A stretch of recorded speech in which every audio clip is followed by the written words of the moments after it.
Hi, this is Carla Wills Brandon coming to you from, where are my beads? I can't find my beads. Coming from a Mardi Gras party bash island.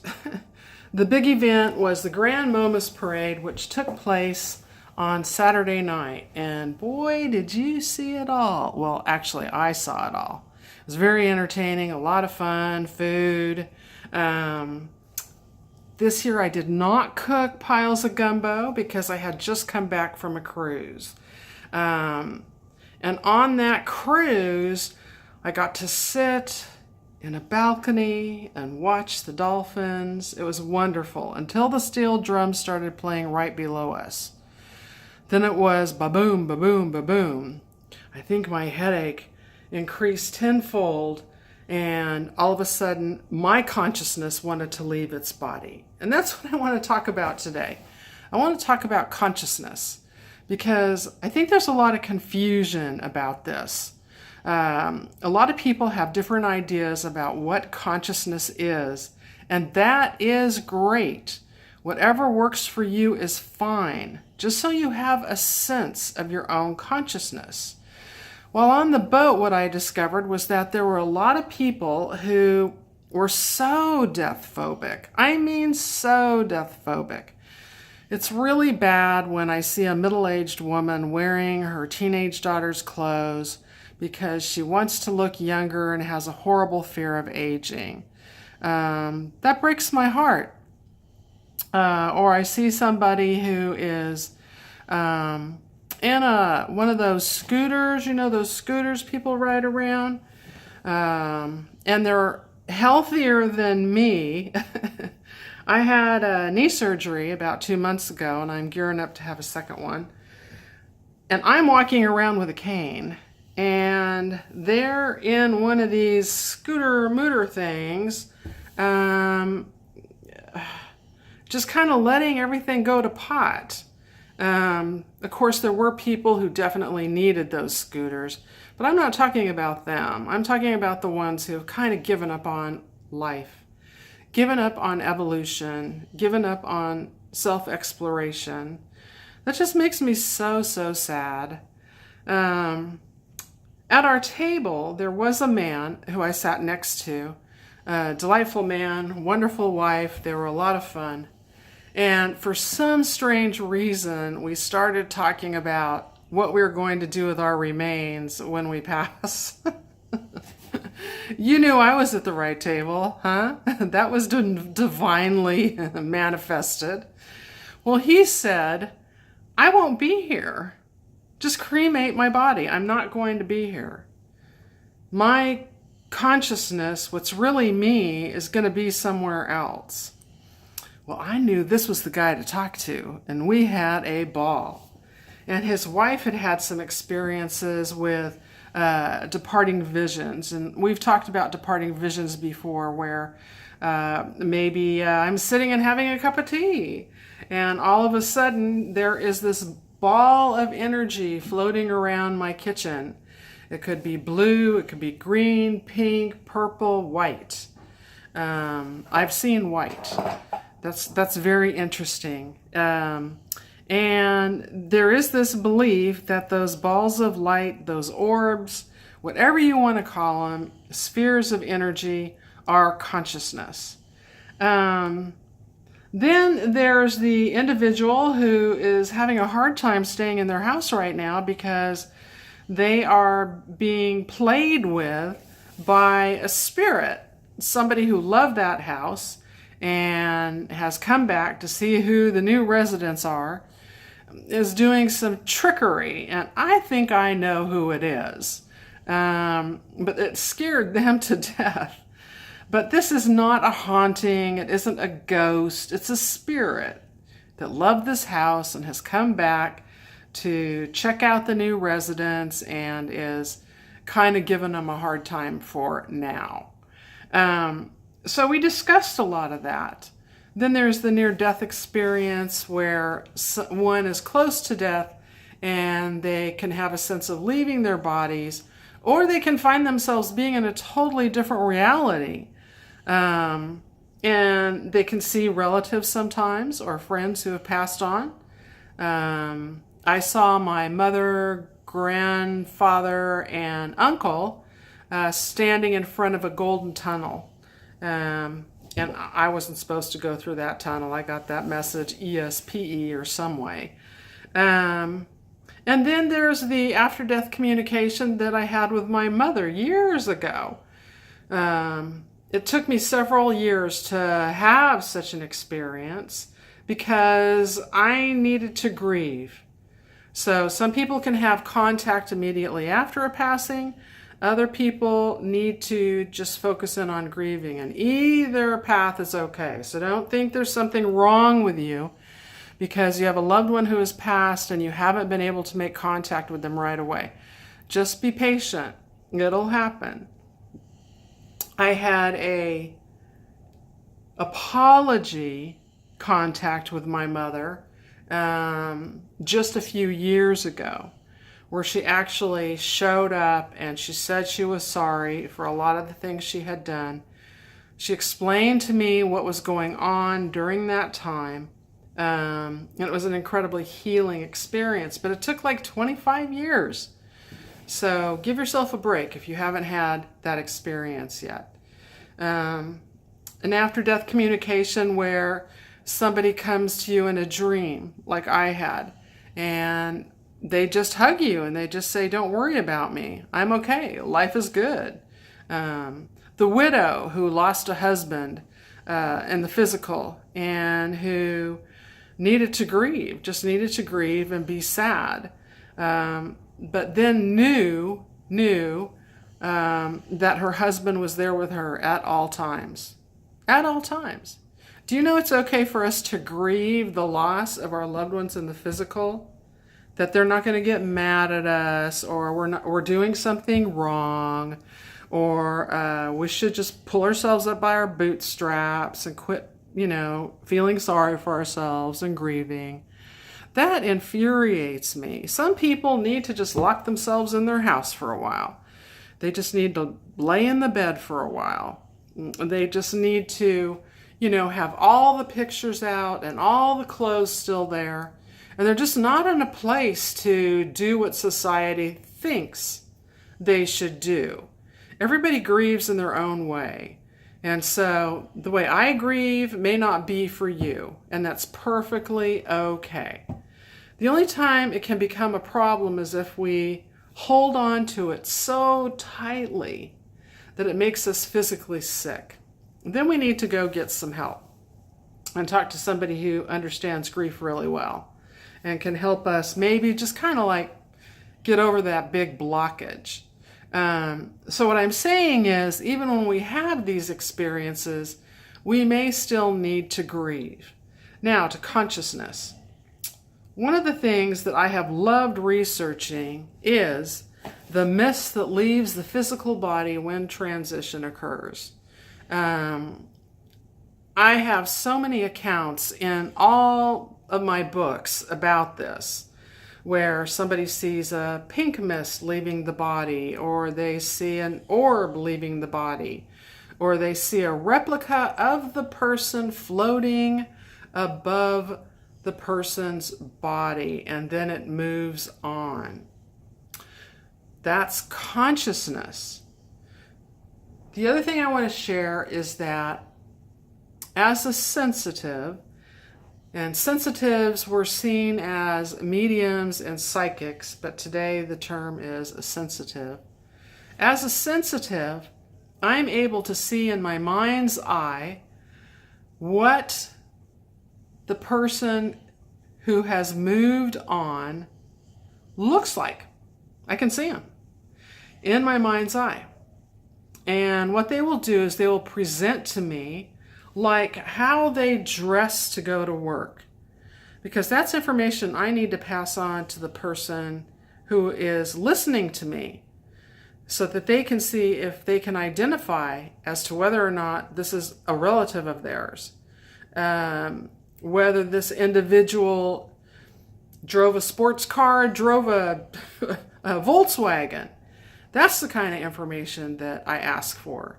I ask for dates to see if I can get a date that the person who is listening to me can relate to. So it's like, here is the person who has transitioned. Here's their consciousness right over here. Here's me, the radio, right here.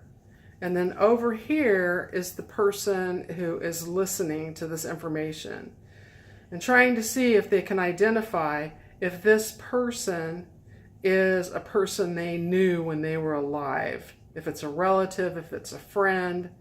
And so I'm kind of, it's like a relay team. That's a good way to put it, actually. So, for example, there was a woman whose son committed suicide. And I started out by describing this young man. And then okay, so that's clairaudience. I saw this young man. Then I felt like this heaviness, this sadness, something was not right with this young man. It just didn't feel good. And so I relayed this on to this woman. And then I gave an age range for how old this young man just might be. And the color of the hair, and the kind of clothes they wore, and the music they liked, and if they played video games or not. And then, all of a sudden, I heard suicide. I heard that this man had committed suicide. That's clairaudience. And so I had to think about it hard, long and hard, as to whether or not I was going to present this information.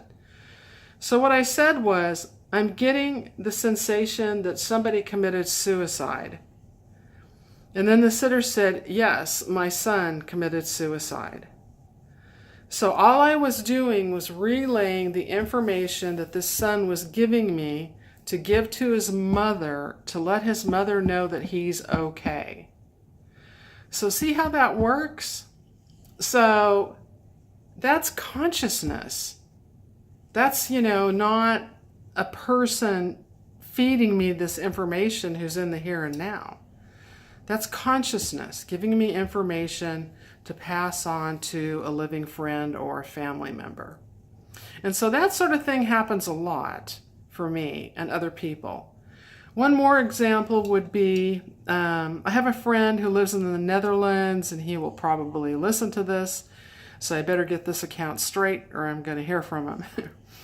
Anyway, I saw a farmhouse in the distance, and I saw a road that was kind of windy away from the farmhouse, and it led to, there were bushes, these tall bushes that were like shoulder length everywhere.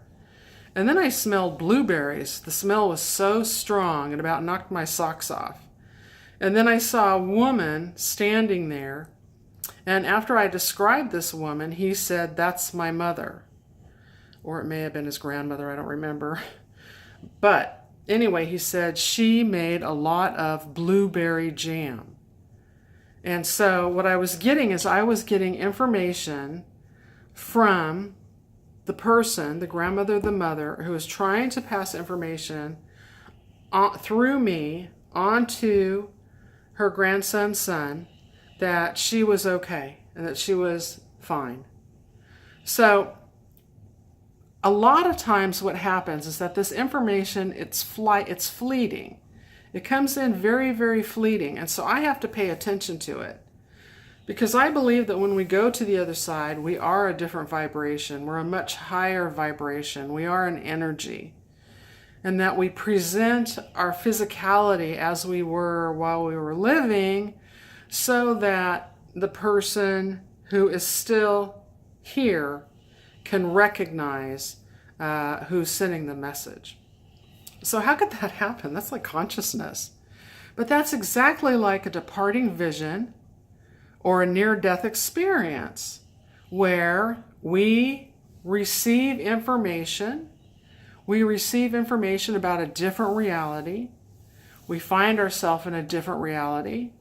Many times we find ourselves with relatives and loved ones who have passed on, and they are wearing clothes, or they have attributes that describe them, and what we do is we go, oh my gosh, that's my mother.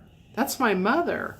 Here she is, there's the hair and there's the nails and there's the lipstick, but wow, she looks so much younger. She looks really healthy. She doesn't look sick the way she was. And we're sitting on top of this hill on a bench covered with flowers, with a lot of sunshine, which is the exact type of environment she would have loved while she was here. So it's basically the same sort of thing. But a lot of people just, what they do is they pass that stuff off. When they have an experience of seeing a mist, they see a mist leaving the body as the person physically begins to leave. And what they do is they question themselves, and they decide that what they saw was not real and not true. Well, it was real and it was true. And so I hope that I was able to pass on to you just a tad bit of information about consciousness. It would be worth your while to Google the word consciousness with physics and see what you get. Because physics is even looking into the whole concept of consciousness. And these are like brainiac people. You give me a book on physics and I'm going to look at it and I'm going to get cross-eyed and I'm going to put it down. But these are people who really can explain it in a way to the lay person, which shows that there's something within physics that is beginning to describe consciousness.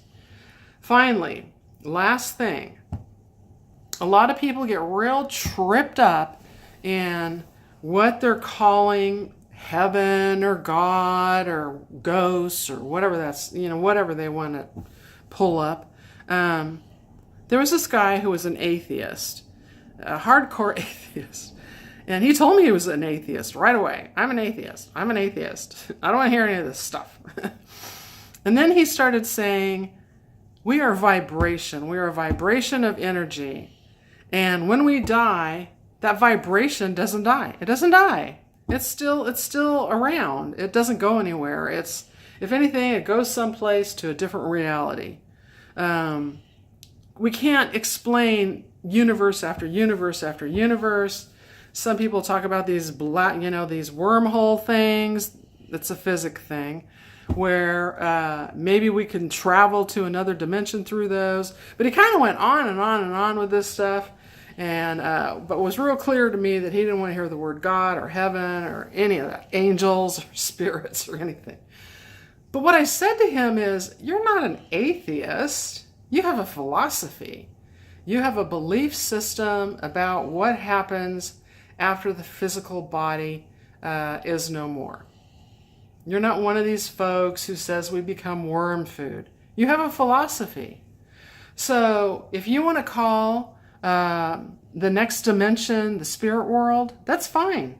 If you want to call it heaven, that's great. If you want to call it a new vibration, that's wonderful. If you want to call it traveling from one universe to another, from one sphere of energy to the next, whatever works for you, that's great. As far as the consciousness goes, if you want to call it the soul, that's fine. A spirit, that's fine. A vibration, an energy. What I'm saying is you need to come up with words that work for you. And you need to understand that just because society says one thing, that doesn't mean you have to label things as society does. It doesn't mean you have to believe in dogma, the dogma of society. Because people who believe in the dogma of society never explore what's really out there. If you are skeptical to a degree, that means you have an open mind. And that means that you're willing to go and learn and toss aside what doesn't work for you, and embrace what makes sense, or come up with your own ideas. So there is a broad spectrum for the idea of consciousness. Your job is to figure out what works for you. Well, I'm going to go back and take down some of these Mardi Gras. I've got Mardi Gras up the wazoo.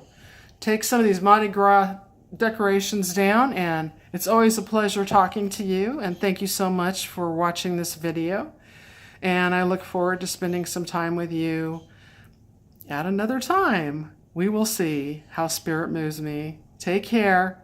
Have a good evening.